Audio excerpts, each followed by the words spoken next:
파스콘 동절기 문화 인사드립니다. 목요 절별 강의 시간 현월TV 윤목사입니다. 지난 시간에 이어서 계속해서 예레미야 본문을 절별로 살피도록 하겠습니다.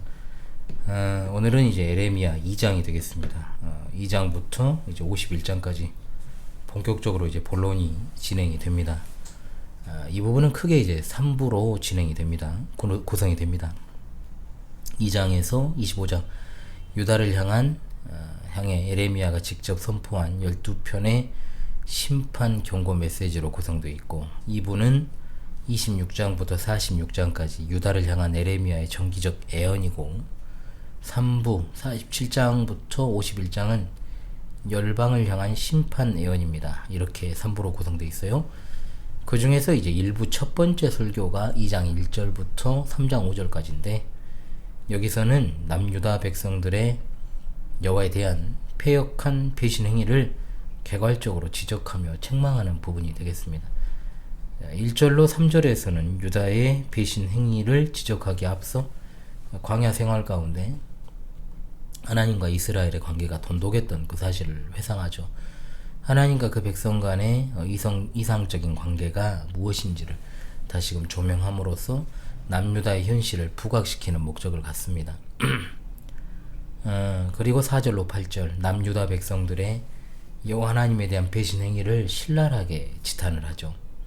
하나님을 찾지 않은 것뿐만 아니라 우상을 숭배함으로 하나님께 대한 배은망덕의 행위를 악행을 저질렀다라고 하는 것입니다.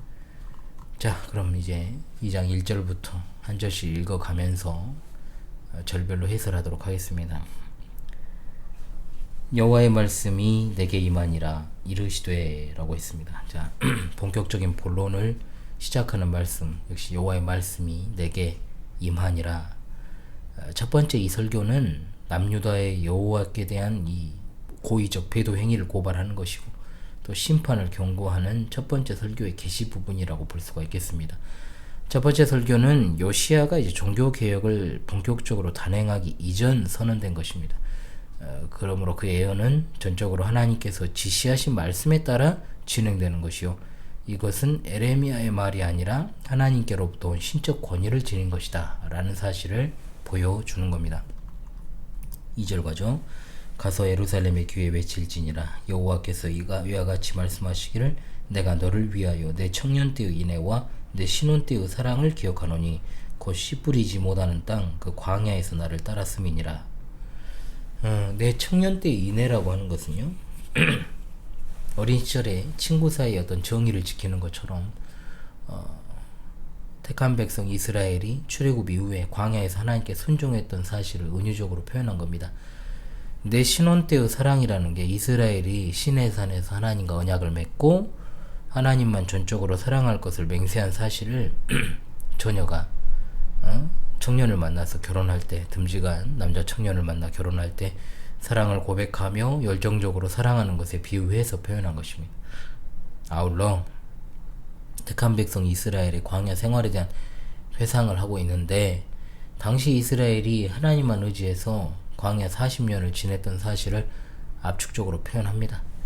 물론 광야 생활 동안 이스라엘은 하나님의 호의와 사랑을 배반하기 일쑤였죠. 그럼에도 오히려 여기서는 그들의 신의를 칭찬하고 있잖아요. 왜 그럴까요? 전체 이스라엘의 역사에서 어찌 보면 광야 교회 시대만큼 하나님을 의지하고 신뢰했던 적이 없을 만큼 그들의 영적인 상태가 몹시 심각했기 때문에 그렇습니다. 그래서 상대적으로 광야 40년을 동고동락했던 것에 대해서 긍정적으로 평가하고 계신다라고 볼 수가 있는 것이죠. 3절입니다. 이스라엘은 여호와를 위한 성물 곧 그의 소산 중 첫 열매니 그를 삼키는 자면 모두 벌을 받아 재앙이 그들에게 닥치리라 여호와의 말씀이니라. 자, 이것은 하나님께서 이스라엘에게 베푸신 사랑을 회상하는 부분이 되겠습니다. 여기서 하나님께서 이제 이스라엘 백성을 다른 민족과 구별해서 성물로 삼으셨다, 이 표현을 쓰시잖아요. 이것은 출애굽기 19장 6절에 나오는 열국 중에 내 소유와 제사장 나라 그리고 거룩한 백성이란 용어들과 같은 맥락의 말씀이라고 볼 수 있습니다. 성물은 제사 용어잖아요. 이것을 채택한 것은 재물 자체가 가지는 의미보다 그 재물을 용납해 주시는 하나님의 호의가 더 우선시된다. 이 의미를 담기 위해 사용된 표현입니다. 즉 이스라엘 민족 자체가 여타 민족과 마찬가지로 선민으로서 아무런 자격이 없음에도 하나님께서 그들을 세계 열방 중에 택하셔서 그분의 성물, 즉 거룩한 백성으로 삼으시고 그들을 기쁘게 여기셔서 사랑하셨다는 겁니다. 오늘날 우리에게도 이것은 그대로 적용됩니다. 우리가 하나님의 백성이 된 것은 우리의 선이나 공로가 아니라 하나님의 절대적 주권에 근거한 무조건적 선택과 은혜의 결과입니다. 아울러 이스라엘은 하나님의 성물이요 또한 그분의 첫 열매였다라고 하는 거죠. 그래서 이방인들의 이스라엘 민족에 대한 공격과 약탈은 하나님의 소유를 파괴하고 약탈하는 것으로 간주되었고, 또 택한 백성 이스라엘을 괴롭히는 이방 민족은 반드시 하나님의 엄정한 징벌을 면치 못했다라고 하는 것입니다. 바벨론 역시 범죄한 유다를 징계할 도구로 하나님이 사용하셨지만 끝내 하나님의 심판을 받아 멸망하는 것을 우리가 보게 되지 않습니까? 자, 4절로 가죠. 야곱의 집과 이스라엘 집 모든 족속들아 여호와의 말씀을 들으라.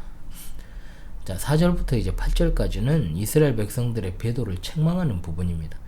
이렇게 봤을 때 1절로 3절에서 과거 하나님과 이스라엘의 관계를 회상하는 건 단지 이제 추억이 아닙니다. 과거를 추억하기 위함이 아니라 죄의 고발에 대한 정당성을 갖추기 위한 것이다. 여기 들으라는 말은 무서운 심판 선언을 하기 앞서 죄를 환기시켜주는 위험에 찬 재판관의 호령과 같은 효과를 주고 있죠. 여기 나오는 야곱 집이나 또 이스라엘 집은 남한국 유다를 가리키는 말입니다. 같은 말을 달리 표현해가지고 반복해서 강조하는 것입니다. 5절로 가죠. 나 여호와가 이와 같이 말하노라. 너희 조상들이 내게서 무슨 불의함을 보았기에 나를 멀리하고 가서 헛된 것을 따라 헛되이 행하였느냐. 자, 남유다의 배도가 은혜를 모르는 파렴치한 죄악이다라는 것을 지적하는 구절입니다. 여기서 지적하는 건 두 가지죠. 하나님께 대한 배도, 우상 숭배 행위는 하나님께서 그들에게 베푸신 부성적인 사랑과는 뚜렷이 대조를 이루는 것이다. 그들은 까닭 없이 하나님을 멀리했고 또한 우상을 숭배했다는 겁니다. 여기 헛된 것에 해당하는 히브리어는 본래 숨, 김이라는 뜻입니다. 즉 숨처럼 김처럼 허무한 존재인 우상을 가리킬 때 에레미야 선지자가 자주 사용하는 표현으로 10장 15절에도 나오고 14장 22절에도 나오고 16장 19절에도 등장하는 표현입니다. 6절로 가죠. 그들이 우리를 애굽 땅에서 인도하여 내시고 광야 곧 사막과 구덩이 땅 건조하고 사망의 그늘질 땅 사람이 그곳으로 다니지 아니하고 그곳에 사람이 거주하지 아니하는 땅을 우리가 통과하게 하시던 여호와께서 어디 계시냐 하고 말하지 아니하였도다. 자, 여기서는 이제 현재 남유다 백성들의 죄를 부각시키려고 과거 광야 시대 이스라엘 백성들이 가지고 있던 신의를 회상하는 부분이 되겠습니다. 즉 광야 시대에 이스라엘 백성들이 패역했던 건 현재 남유다 백성들처럼 패역을 했지만 그들은 사망의 음침한 골짜기 같은 광야를 지나면서도 현재 남유다 백성들처럼 여호와께서 어디 계시냐 할 정도로 그들의 사고와 삶 가운데 하나님을 갖다가 전적으로 배척하는 일은 없었다는 겁니다. 그러나 현재 남유다 백성들은 어떻습니까? 그들을 향한 하나님의 무한하신 사랑과 은혜를 망각해버리고 여호와 하나님의 존재 자체를 부인할 정도로 뿌리 깊은 불신앙과 우상 숭배에 빠져들어 있었다라고 하는 것입니다. 7절로 가죠. 내가 너희를 기름진 땅에 인도하여 그것의 열매와 그것의 아름다운 것을 먹게 하였거늘 너희가 이리로 들어와서는 내 땅을 더럽히고 내 기업을 역겨운 것으로 만들었으며. 자, 이것은 이제 이스라엘 백성들이 광야 생활 이후에 이어진 가나안 땅에서 누린 하나님의 복에 관한 언급이 되겠습니다. 즉 이스라엘 백성들은 하나님께서 기업으로 주신 가나안에 입성을 해서 광야에서 결코 누릴 수 없었던 풍요한 삶을 살게 된 것입니다. 여기 이제 기름진 땅에 해당하는 히브리어가 에레츠하 카르멜로, 즉 그 갈멜의 땅이란 뜻입니다. 즉 그래서 학자들의 견해가 이제 문자 그대로 기름진 땅으로서 가나안을 의미한다는 견해가 있고 갈멜의 비옥한 평야지대를 가리킨다는 견해로 나뉘는데 후자를 많이 이제 따르고 있습니다. 과거의 택한 백성 이스라엘이 그 험난하고 척박한 광야 생활에서도 여호와를 향한 신앙을 지킨 것과 다르게 지금 남왕국 유다 백성들은 기름진 땅에 살고 있으면서도 여호와를 떠나 우상을 숭배하여 하나님의 기업 가나안을 더럽혔다. 이 사실을 갖다가 지적하고 있는 것입니다. 역겨운 것으로 만들었다. 더럽히고 역겨운 것으로 만들었다고 하지 않습니까? 자, 8절로 가죠. 제사장들은 여호와께서 어디 계시냐 말하지 아니하였으며 율법을 다루는 자들은 나를 알지 못하며 관리들도 나에게 반역하며 선지자들은 바알의 이름으로 애언하고 무익한 것들을 따랐느니라 했습니다. 자, 여기서는 이제 에레미야 선지자가 남유다 지도자들의 죄를 지적하는 겁니다. 여기서 언급된 지도자들은 제사장들, 율법을 다루는 자들, 관리, 선지자들 모두 네 부류로 모든 지도자를 총칭합니다. 이들은 택한 백성 이스라엘이 제사장 나라로 세워져 가는 데 있어 없어서는 안 되는 진짜 말 그대로 필수 불가결한 하나님의 대리자 지도자들이죠. 따라서 이들은 누구보다도 하나님이 기뻐하시는 뜻을 잘 살펴 백성들을 그 뜻에 순종하도록 지도하고 이끌어야 될 책임을 지닌 자들이라고 말할 수 있습니다. 그러나 이들의 영적인 무지와 어리석음은 그들의 지위와 책임을 무색하게 할 정도였다. 특히 그 중에서도 하나님과 인간의 중보자적 위치에 있는 제사장이 하나님을 찾지도 않고 하나님 말씀을 대언해야 될 선지자마저 바알의 이름으로 애언을 하고 우상숭배했다는 사실은 당시 남유다의 이 부패가 얼마나 심각한지 타락상을 짐작하게 하기에 충분하지 않습니까? 율법을 다루는 자들이라 하면 율법학자들이요, 관리는 정치적 권위자들입니다. 왕, 방백들을 가리키는 거겠죠. 자, 바알은 가나안의 대표적인 우상임을 우리가 잘 압니다. 자, 이제 9절로 37절까지 내용은 유다의 배도, 그 구체적인 내용, 그리고 하나님의 심판을 선포하는 장면이 되겠습니다. 이것은 이제 세 부분으로 나뉘는데요. 9절로 37절이 전반부가 이제 9절로 19절 생명의 근원 대신 여호와 하나님을 버리고 허무하고 무익한 우상을 숭배한 유다의 배도 행위를 고발하는 것이고, 그리고 하나님의 징계를 인위적인 방법으로 피하려고 이방 민족을 의뢰한 사실을 책망하는 것. 자, 각기 9절로 13절, 14절로 19절의 내용이죠. 특히 여기서 유다가 하나님의 징계를 피하려고 이방 민족을 의지한 것은 하나님의 주권에 대해서 정면으로 대적한 행위로 하나님의 심판을 정말 면치 못할 악행이라고 할 수가 있겠습니다. 그리고 이제 중반부는 20절로 28절입니다. 당시 극심했던 유다의 우상 숭배 실상을 정말 적나라하게 그리고 있고, 이제 후반부 29절로 37절은 유다의 죄악이 공의로우신 하나님의 심판을 더는 지체할 수 없을 정도로 심각한 상태에 이르렀다는 걸 지적하고 하나님의 심판을 선포하고 있는 내용입니다. 자, 사실 우상 숭배의 죄악은 여호와 하나님께서 우주와 역사의 주권자가 되심을 정면으로 거부하는 죄요, 또한 유일무이한 절대적 구원자이신 하나님의 신성을 못 오가는 것이다 라고 볼 수가 있습니다. 그러므로 이는 죄 중에서도 가장 근원적인 죄로 꼽히죠. 성도들은 언제나 현대주의라고 하는 우상 숭배를 극히 주의해야 되고 오직 하나님만을 전적으로 신뢰해야 될 줄로 믿습니다. 아멘. 9절을 보겠습니다. 그러므로 내가 다시 싸우고 너희 자손들과도 싸우리라, 여호와의 말씀이니라. 싸우다는 말은 논쟁하다라는 뜻의 법정 용어입니다. 따라서 이 말씀은 하나님께서 배도한 유다 사람들을 피고로 고소하시겠다는 뜻이에요. 권면으로는 더 이상 안 되니까 심판을 통해서 이제는 징치하시겠다라는 의미를 가지고 있기 때문에 유다의 멸망은 돌이킬 수 없는 확실한 것임을 보여주고 있습니다. 10절을 보죠. 너희는 기띔 섬들에 건너가 보며 게달에도 사람을 보내 이 같은 일이 있었는지를 자세히 살펴보라 했습니다. 자, 여기 기띔 섬들이라 하면은 바울의 동역자 바나바의 고향인 구브로, 지금의 키프로스를 가리키는데 복수잖아요. 주변 섬까지 다 포함하는 것이다라고 볼 수가 있겠습니다. 여기서는 이제 서방을 대표하는 말로 사용되었습니다. 게달은 뭐냐? 팔레스타인 동쪽 아라비아에 살던 유목민, 이들을 가리키는데 여기서는 동방을 대표하는 말로 사용된 겁니다. 이건 뭐냐?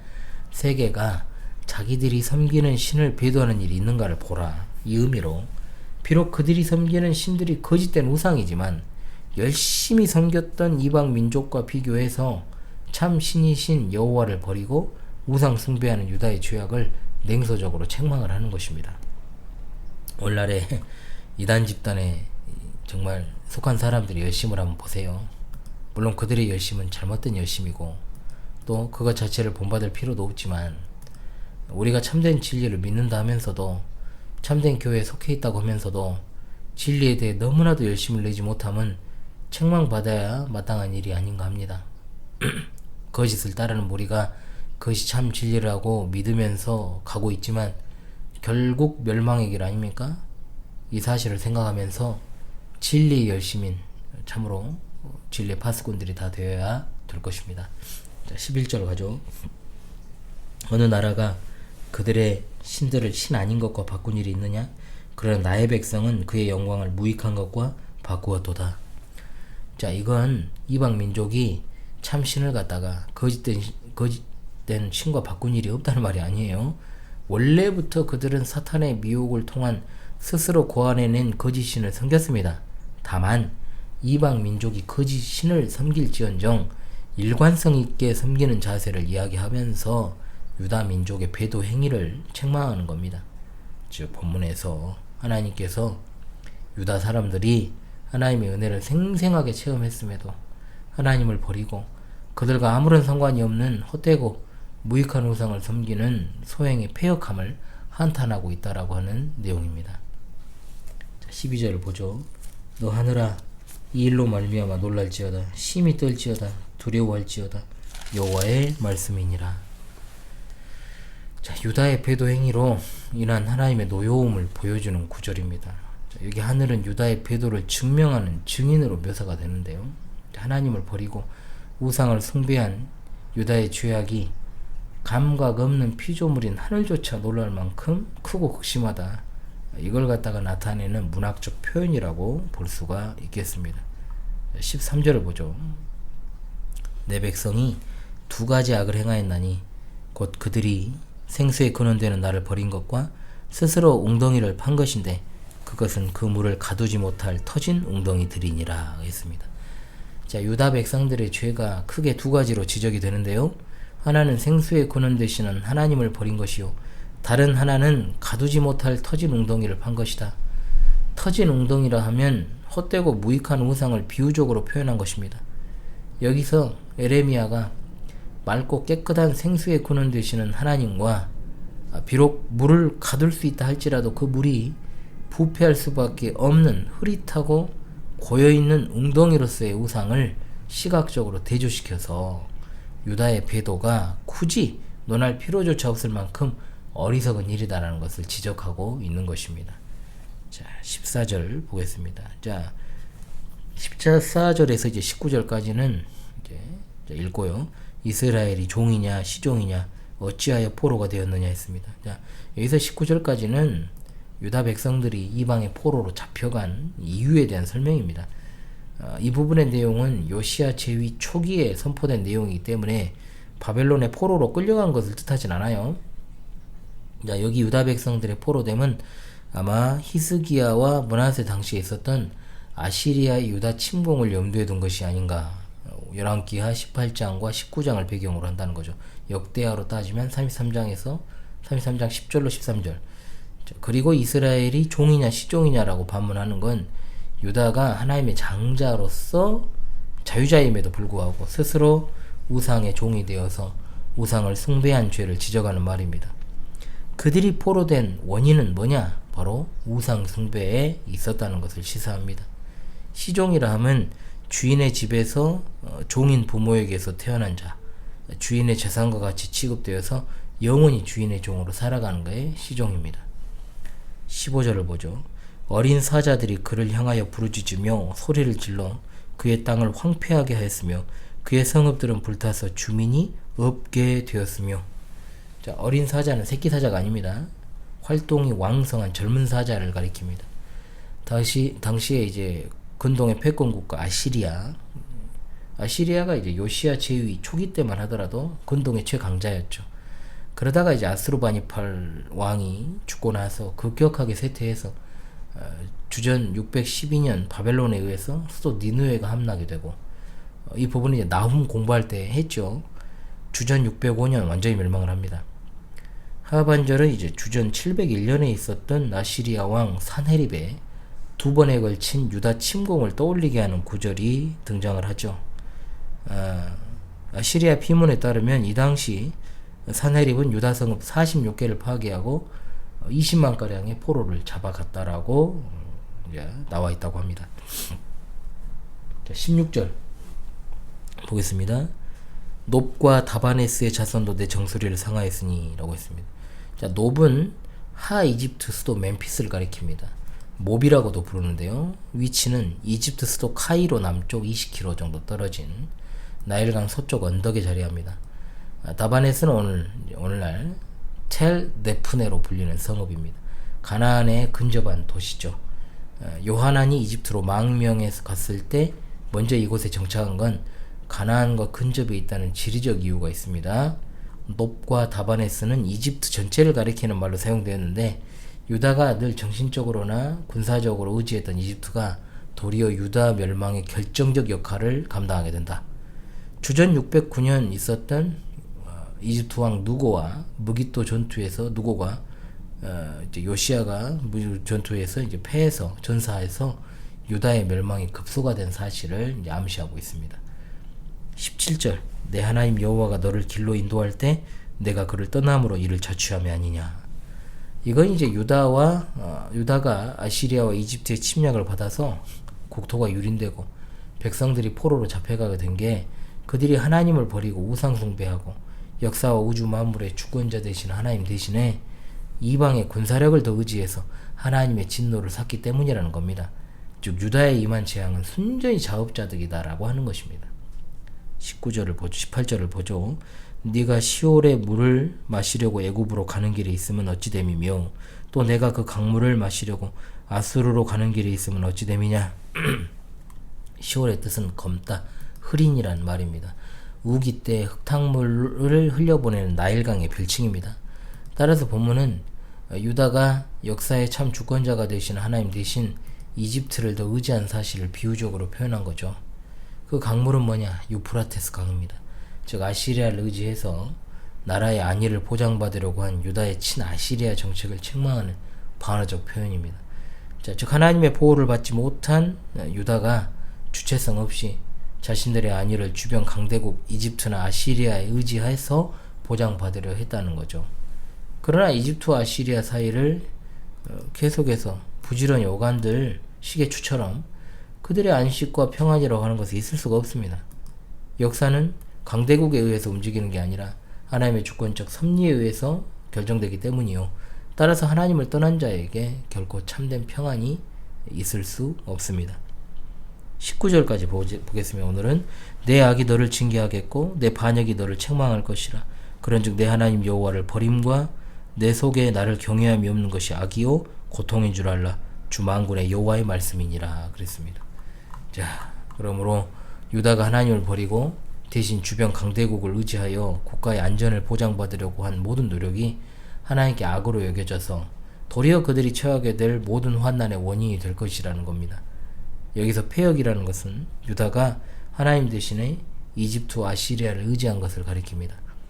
하반절을 통해서 선지자가 유다가 이방의 침략을 받아 국토가 유린되고 백성들이 포로로 잡혀가게 된 것이 군사력의 약세, 외교적 역량의 부족이 아니라 그들이 하나님을 버릴 뿐만 아니라 그를 경외하지 않는 데서 비롯되었다는 진단을 내리고 있습니다. 택한 백성 이스라엘의 최대 특권이자 의무는 하나님을 경외하는 것임을 감안한다면 이것을 외면했다라고 하는 것은 결국 그들의 존재의 의의를 스스로 내팽개친 것과 다름없고 그 결과로 그들이 파멸을 당할 수밖에 없었다라고 하는 사실입니다. 네, 여러분 오늘 목요 절별 강해는 예레미야 2장 19절까지 함께 절별로 상고하였습니다. 다음 주 이 시간에 다시금 예레미야 계속해서 절별 강해 진행하도록 하겠습니다. 다음 주에 뵙겠습니다. 감사합니다.